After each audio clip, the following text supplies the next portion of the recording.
Welcome to the I Learn, Therefore I Can podcast, an iRise performance consulting production where we explore the dynamic world of performance through a learning and development lens with a focus on achieving excellence. I'm your host, Lonnie Gregory, and I'm inspired by those of you that wish to be better at what you've been asked to do. Man, oh man. Friends, this is going to be a little bit of a different type of show. Because this one is incredibly special. You know, I tried to communicate that in those promos, special friendships, special relationships, but that word special isn't special enough. That's what I was alluding to. I literally have one of my oldest friends. Please clarify what you mean by one of your oldest friends. And people I've known most of my life. There we go. As a friend. There we go. But folks, William, they know how old I am. We get the birthday things every year, remember? True. And I've already admitted to having traveled 62 times around the sun. So, And I met you when you were 13, and I was 2, right? But seriously, yeah, it's a blessing to be able to make it that many times around the sun when you look at the times in which we live. Word, no doubt.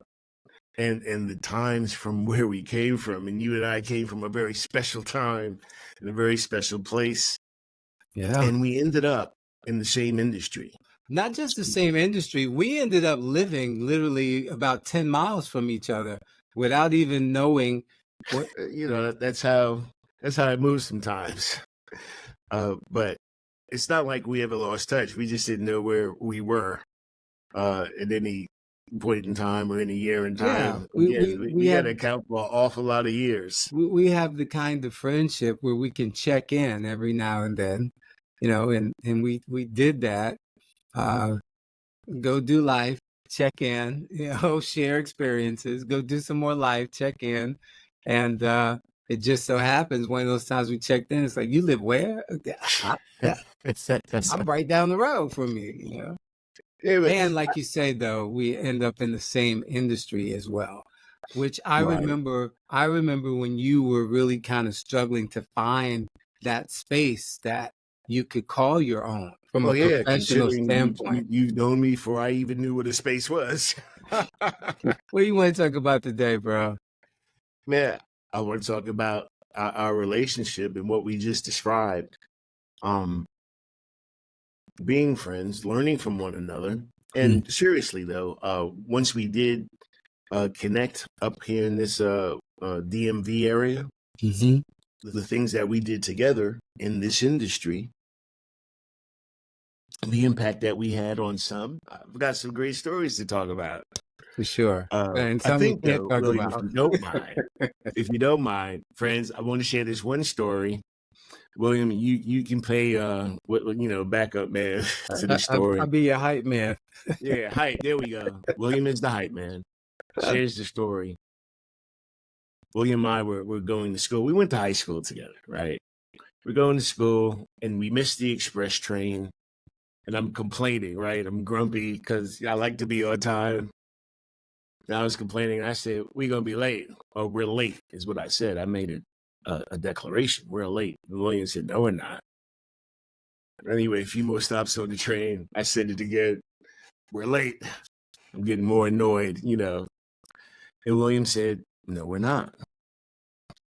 Kept going. Got to the bottom of the steps on our way up to the school. And like, we're late. And then the bell goes off. And then William looks at me and he goes, now you're late. Now you're late. Yeah. So talk about that, man. What's up with that? As a teenager, you understood something. Let's rewind the tape just a little bit, because there was a reason why you and I were going to school together, headed to school together. Because here's the deal. I lived in Harlem. You lived in Mount Vernon. And so, you know, what's that about? Did we meet somewhere along the route? No. uh, I had experienced a fire in my home. Well, at least in the apartment building we lived in, the people above us got into a fight one day. I'm home from school and sitting there watching whatever I was watching on TV and having my little snack. And next thing I hear is the word fire.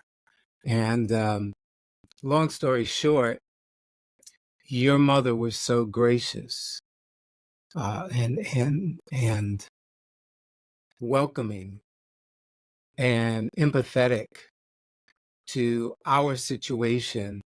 Your mom told my mother, "Hey, why don't you let William come and stay with us while you put the pieces of your life back together?"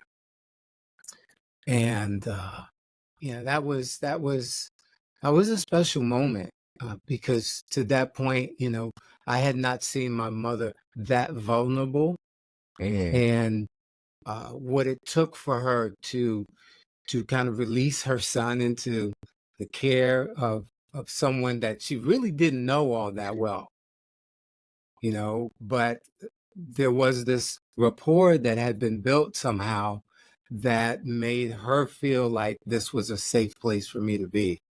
And so that just needed to fill in that little hole. So that's how we even were on the path to getting to school together in the first place, because I was living with your family at the time.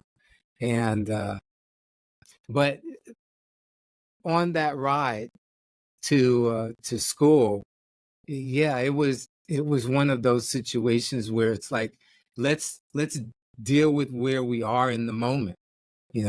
It wasn't Right. about projecting the negative, right? Obvious.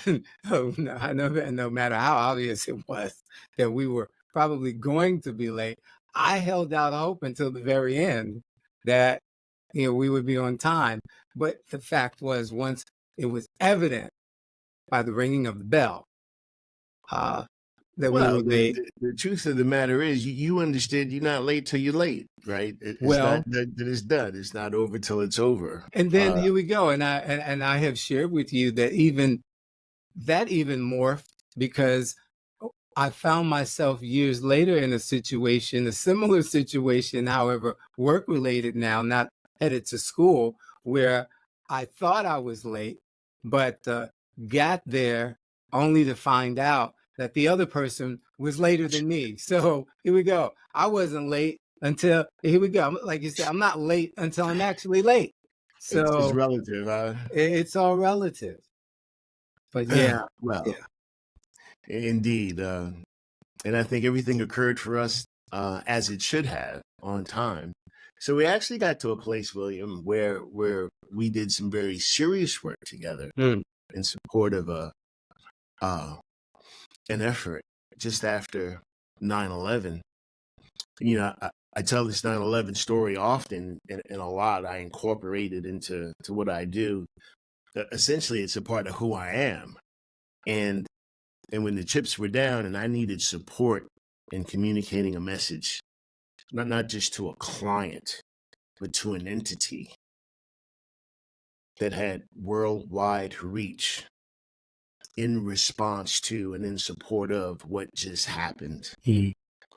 And you joined the team. You want to say a little bit about Yeah, the work we did together? the work that we did for the DOJ, and I'll leave it there, uh, on that project was was special. You used that word at the top of the show. Uh, it was special in so many ways, but like you said, you reached out to me and said, "Hey, there's an opportunity that I think you want to take advantage of." And when you told me about it, I was taken aback because it's like, "Whoa, this is the big league." This, this is one of those moments where you everybody's going to know your name, kind of deal, and truly uh, working on that project, like you say, in response to what had been taken away from us as a country, that sense of security in our means of communicating with each other, as law enforcement teams it was gone.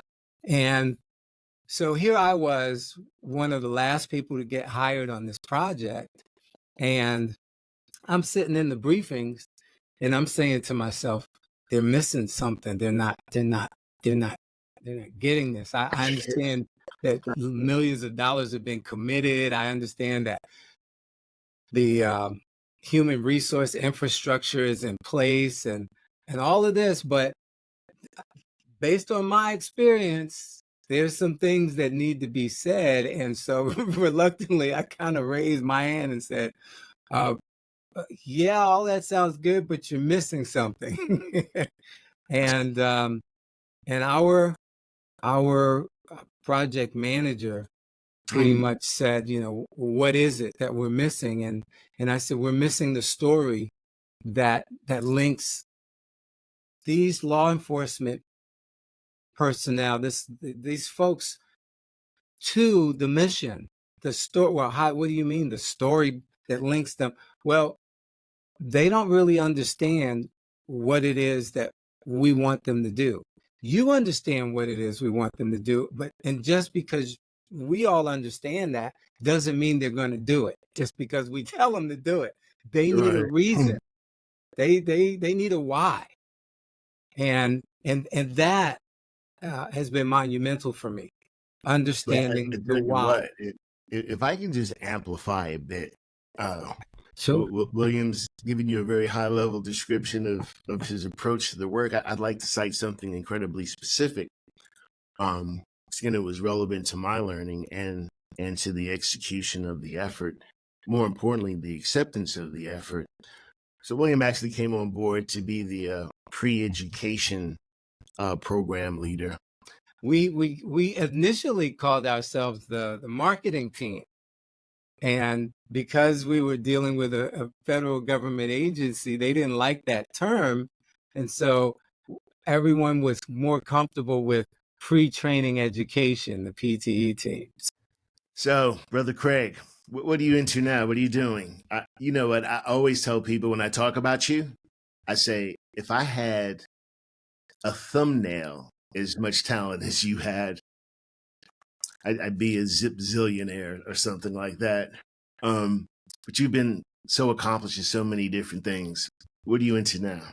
Well, the last 10 years have seen me working with mostly older job candidates and helping them to present their value in the marketplace in a way in which they're able to gain the attention of hiring managers and employers, recruiters, through a program with one of the largest organizations, nonprofit organizations in the world, that serves older Americans. And through the pandemic years alone, we were actually able to help over 42,000 job candidates to redirect their professional careers. And from that, I tell you, I have gained so much satisfaction. I'm grateful. I'm grateful for the opportunity to serve others. Right. You've been doing it for so long in so many different ways. Remember that company, The Bright Side.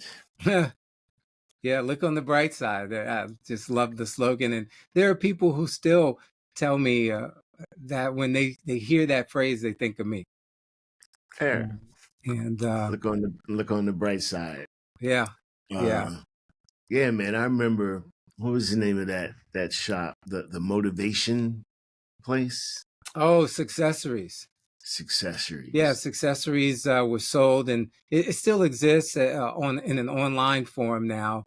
But yeah, I had a stint where I got recruited to work to manage this store. And we had a place called Georgetown Park Mall here in the DC area, and Successories rather is a motivation, inspiration type store.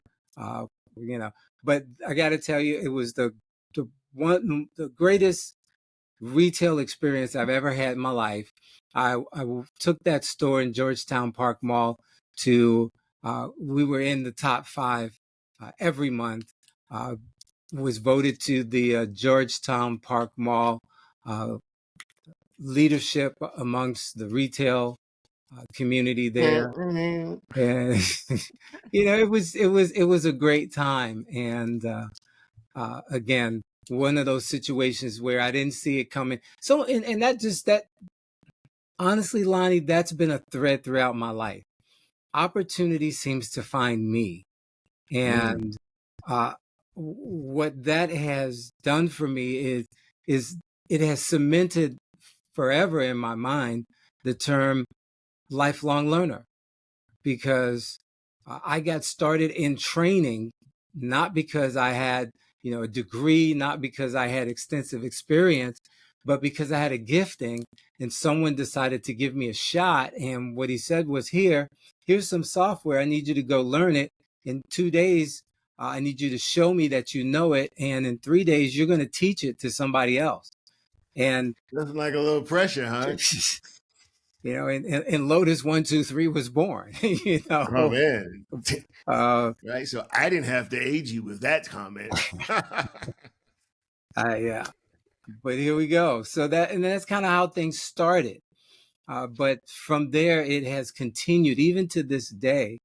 And I think that I'm actually at a place where I'm about to see another shift, and about to venture into some more things that I didn't necessarily see coming. But as I like to say, my Slumdog Millionaire moment has prepared me for. Slumdog Millionaire moment. Okay. Yeah. I think I saw that movie. It was an Oscar winner. I think, matter of fact, nominated for 8 Oscars. Oh, no kidding. Favorite of yours, William? Yeah. Yeah. So yeah, it's interesting. I even mentioned you in some work I did today with a client, because I asked one of the participants, first name was William, and I asked him, I said, do you prefer William or Bill? What do you prefer? He said, yeah, I never really thought about it. I said, that's funny. I have a friend, William, who does not like being called Bill.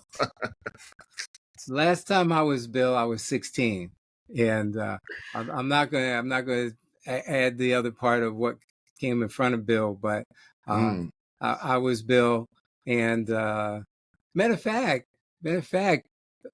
here's how corny I was as a kid. We remember the bicentennial. Yeah. We celebrated a bicentennial in this country, and so here we go.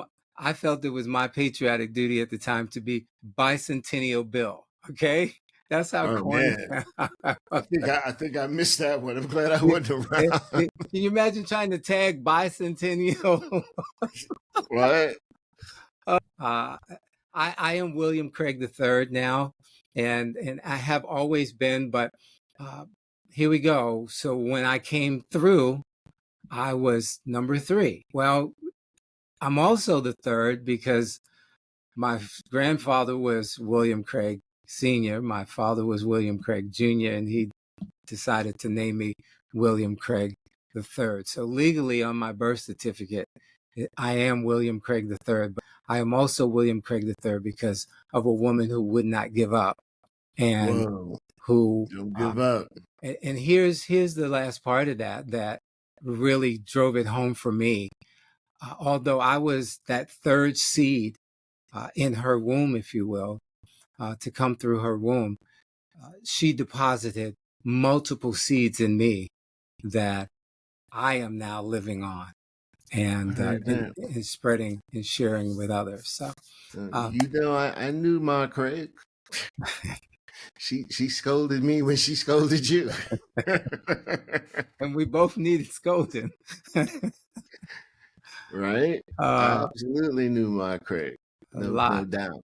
And, again, we grew up very special time. So that school, might as well tell you, William and I went to one of the greatest high school institutions on the planet, I'm sure, the High School of Music and Art, New York City, Harlem, 135th and Convent Avenue. Yeah, Um, better known as the Fiorello LaGuardia High School of Music and the Arts and the Performing Arts, now located in Lincoln Center. And See, the he rehearsed that. So I didn't do that. I got a tattoo right across You my got heart it. You right got it here. on there.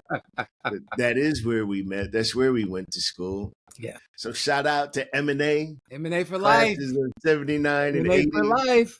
Shout out to M&A, class of 79 and 80 and 78 and 81, right? Oh All my of us, gosh. Yeah, right? 75 All of for us. me goes back to 75. I knew folks from the class of 75, man. And Yeah.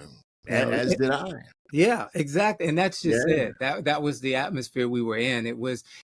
This each one teach one, that wasn't new to us. That was something that we came up with as Yeah. younger people. And we were taught how to be good citizens. And as I was alluding to, the to take that and boil that down to simply think globally, act locally is not Right. enough, Not enough.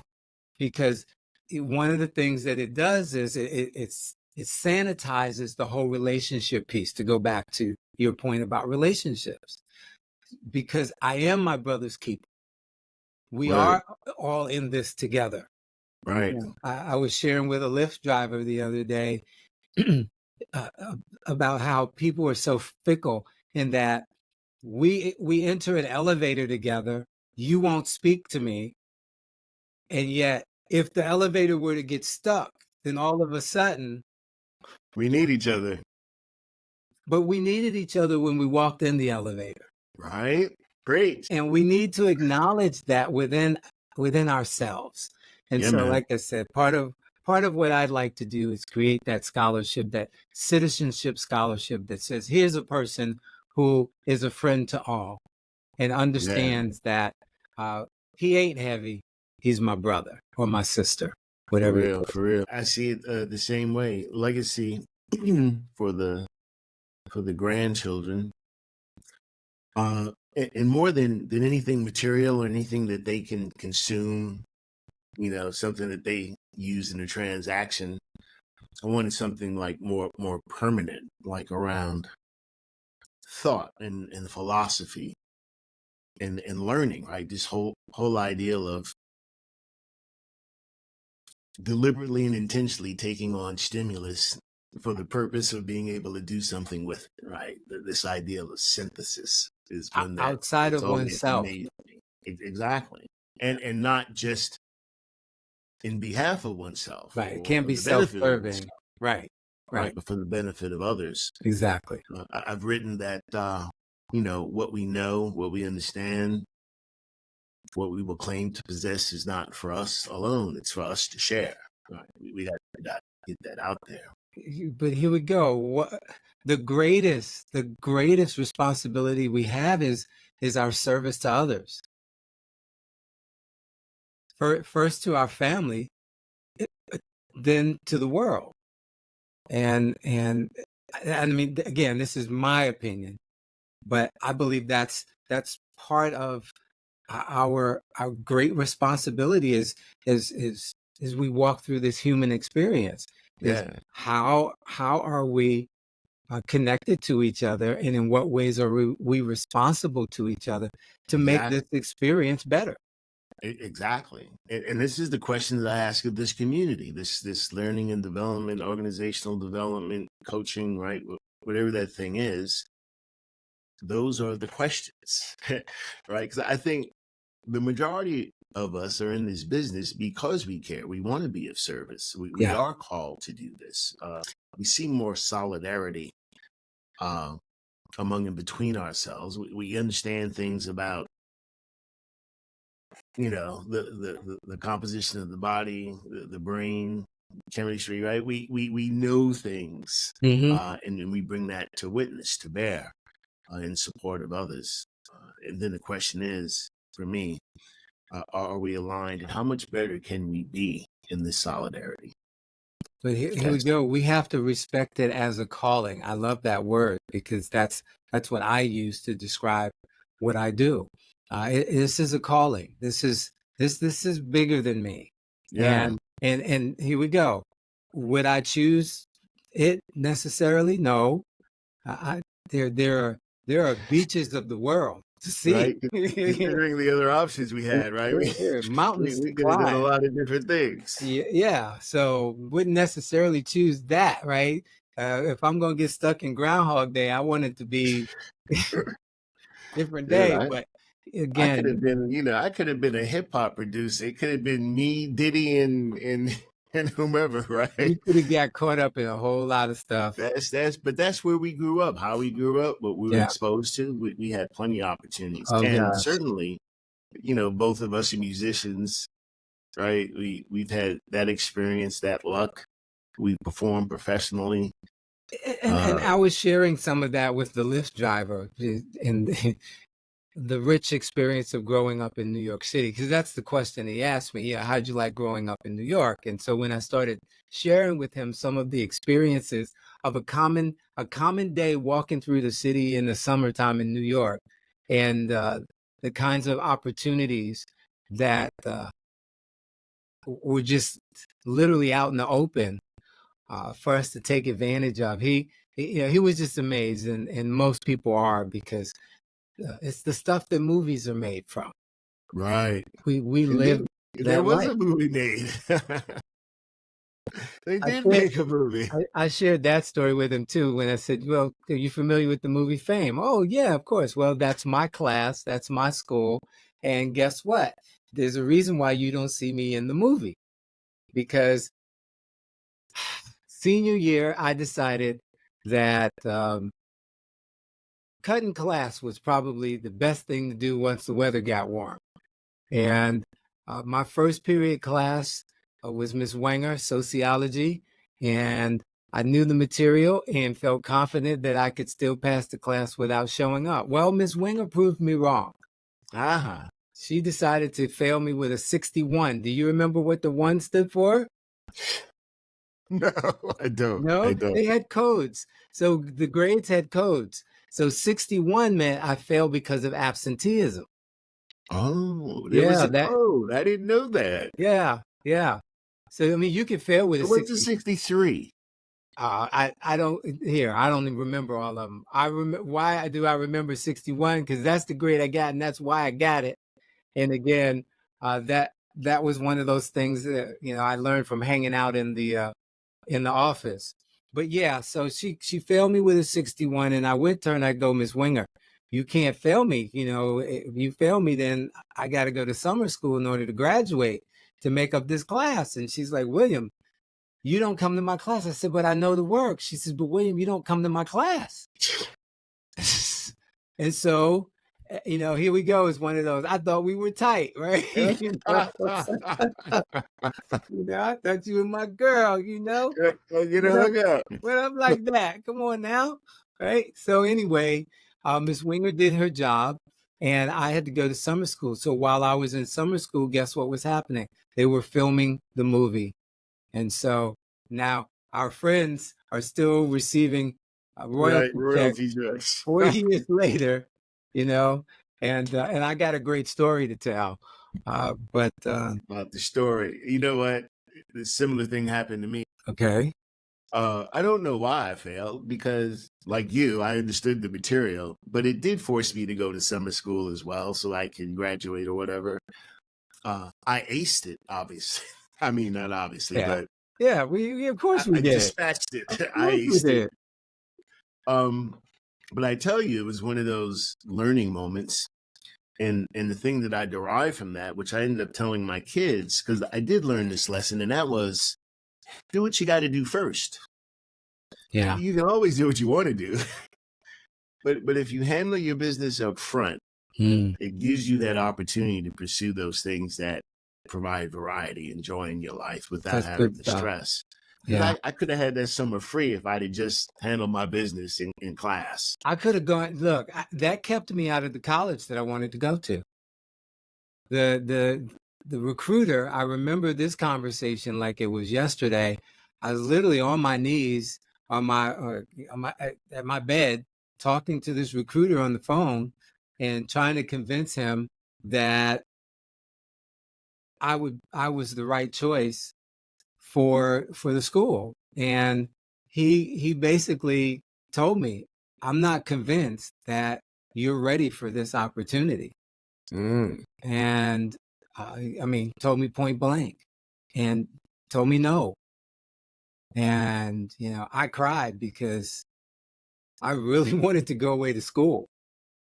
And because of that, you know, that door closed. And here we go. And there were other doors that I didn't pursue that I could have pursued. But again, because my mindset wasn't right. Right. You know, it kept me from doing what I needed to do. So that even when I did end up enrolling at John Jay, I didn't complete, partly because I got the insurance check from my dad's death, right? I remember those days. We had fun. Cards and furs and oh my goodness! See, Oh those yeah, I are the think those are the you're the stories first that you person got I to ever pay saw for, that to folks. wear a fur coat and a fur hat.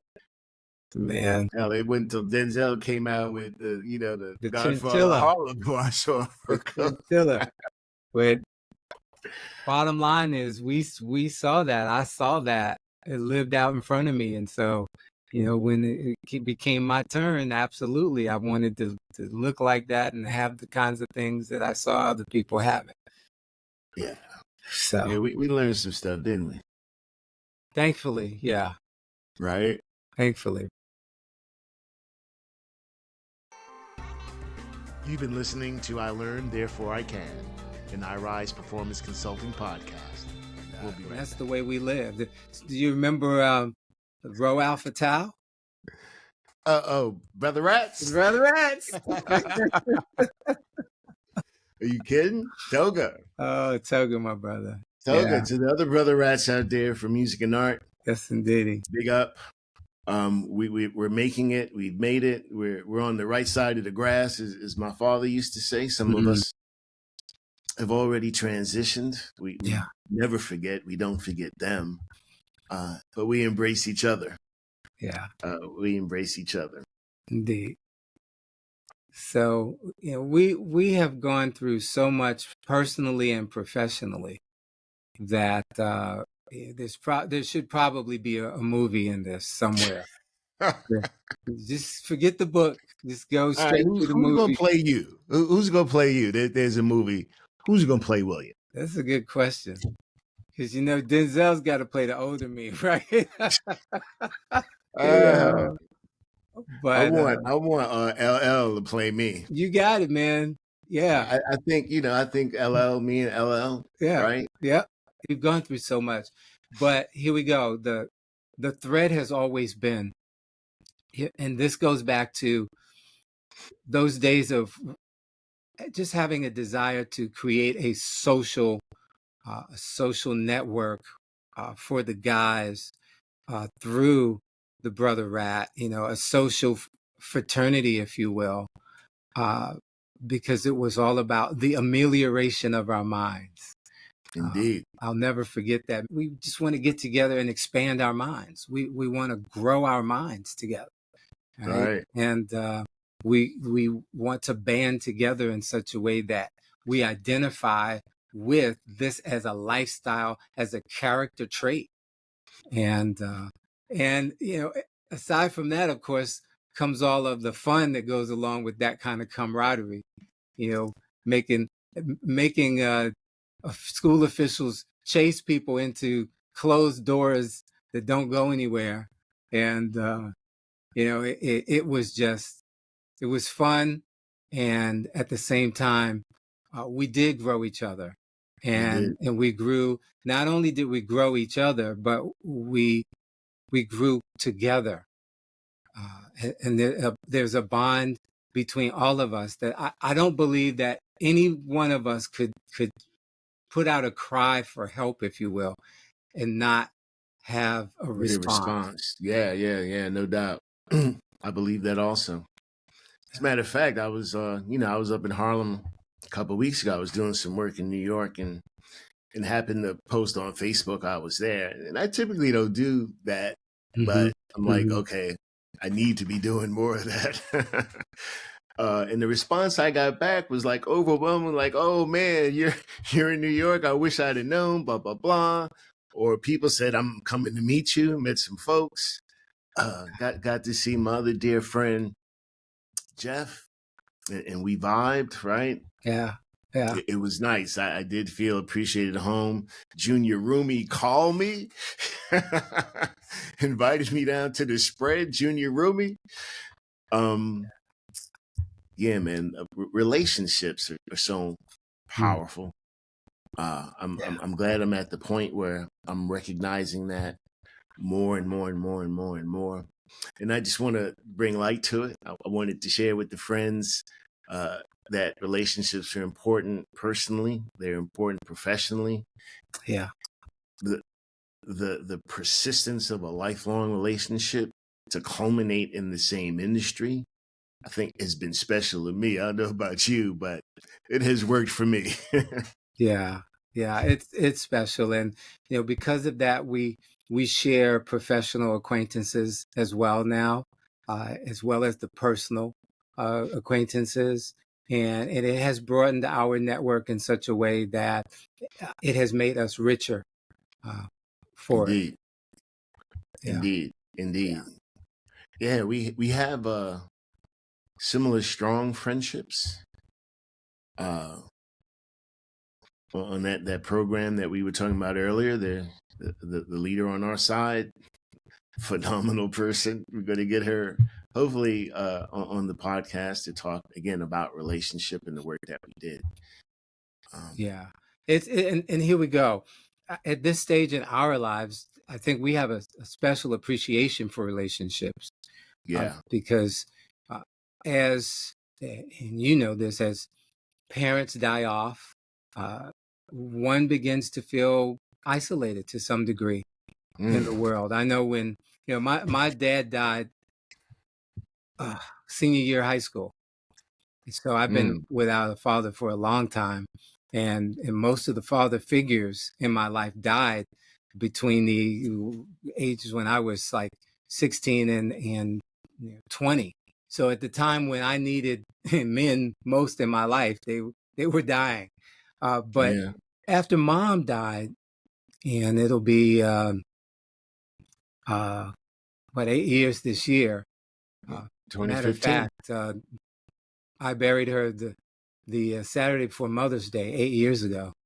But 2015, I remember. I yeah, was there. you were there, and see, here we go, relationships, right? But when mom died, I remember saying that next day that I felt so alone in the world because the only person who had known me all my life was gone. And, that can be hard for people, but it's because of having these kinds of relationships is where I'm going with this, that can help insulate us. Certainly to have you there with me. As I said goodbye to my mom, that was special because, like you said, she was your de facto mom as well. That's right. And you didn't get that twisted either. Unlike today's society, if somebody go, "Who are you? You ain't my mama." Right. Yeah, right. Okay, try that back in the day. I don't think so. How about that? But again, just to highlight the importance of relationships and all that they do to help us be us.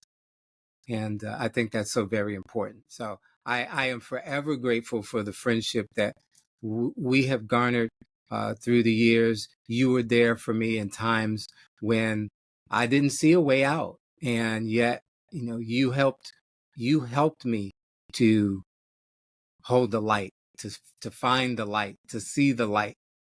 And in a few cases, you were the light. And and I appreciate that. Wow. I do. Know about that. But anyway, I'm glad. How's my mother put it? I'm glad you're mine.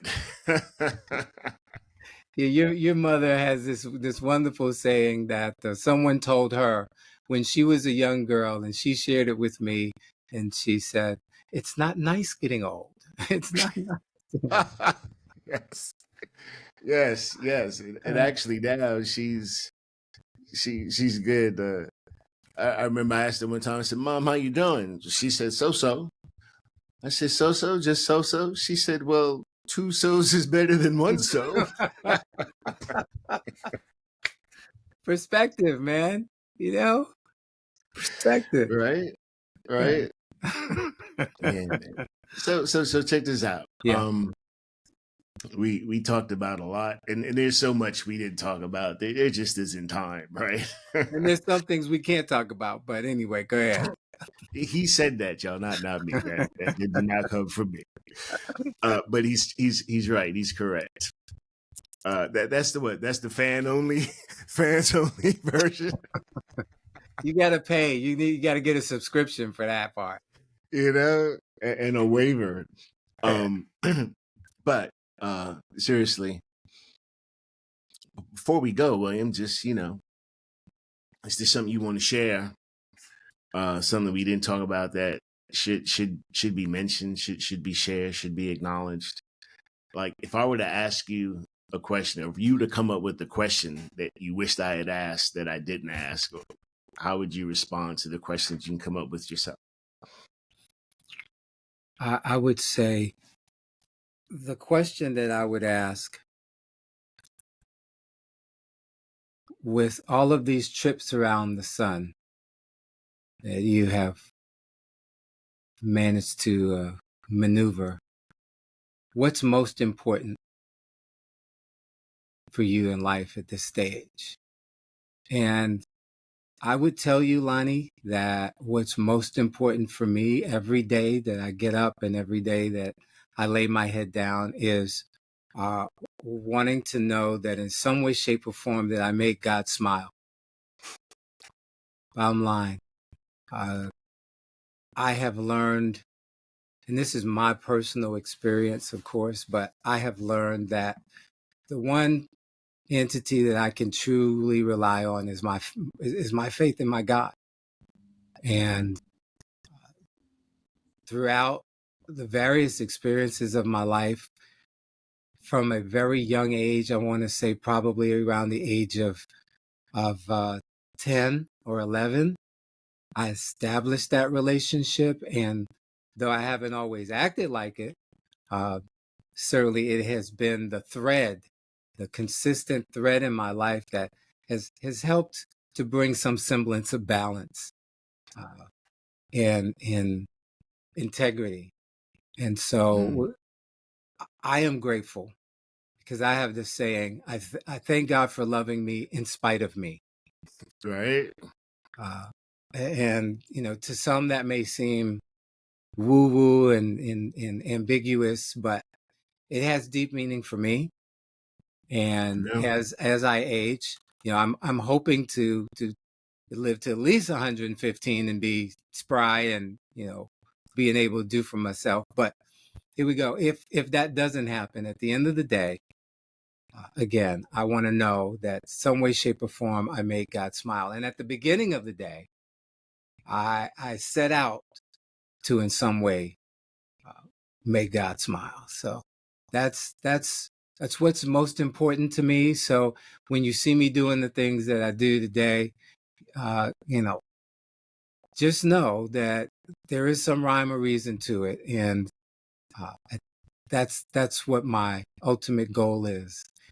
When I close my eyes, when I open my eyes, how can I make God smile? That's it. I think that's a mic drop moment. I don't want to break my mic, so So, yeah. friends, you just got to sit in, just a few minutes of me and one of my dearest friends. We scratched the surface. We didn't use all 5 fingers. Yeah, let me just say this, Lonnie, as you sign off for your audience. I am so proud of you because, again, I do remember the struggles in coming out of the military and trying to find that civilian role that would float your boat, that would take advantage of the talents and abilities and giftings and skills that you had, and to see how you know, to use a betting term, you parlayed what you learned in the training industry, because you were exposed to training before you became a trainer, and you've always had that desire to learn more, do more, be more, and reach the pinnacles of success. And you weren't quite sure as to what that was going to look like, but you knew it was out there and you pursued it. And to see how you matriculated through the higher learning system, to again, to focus clearly on where it was you wanted to go. I salute you. I take my hat off to you. However you know, you want to verbalize that homage, but to see where you were and to see where you ended up, and not to say that it's over by any means. Oh, Because yeah, thank you. The next, Got an epitaph, right? I believe the best is yet to come for you. I know you do. But you know, to see that is inspiring, and I congratulate you, because I know it wasn't easy. And that's the thing about life that I've also learned, that anything that is worthwhile is not going to be easy to obtain and retain. You might obtain it, but can you retain it? And that can be the hard part. So it's hard to get it, and then it's also harder to keep it. Yeah. Again, I appreciate you, and I so appreciate the opportunity to be in a forum like this, where it's just us kind of kicking it and sharing some stuff about what has made our lives interesting. Interesting. Very interesting. That's an appropriate term for our lives, for sure. Yeah. I might even go towards fascinating occasionally. How's that for an epitaph, though, right? It's like born, 1961, died, whenever, but in the middle it says interesting. Right? Right. Parenthetically, just in the interesting. But anyway, what else you got, bro? You good? Yeah, man. You good? Yeah, man. Yeah, man. Yeah, man. All right. Big up to the West Indian posse, wherever you are, whoever you are. When you get on the show, we can chat a little patois about learning. Hit me up. Thank you, William. My pleasure. Thank you, Lonnie. I learn, therefore I can. Yeah. And we can all have more because we can become more. That concludes this episode of I Learn, Therefore I Can, an iRise Consulting Performance podcast. I don't know about you, but I'm feeling better about being better at what I was asked to do. Thanks for joining. Thanks for listening. And thanks for learning. Because learning matters and performance counts. Be well.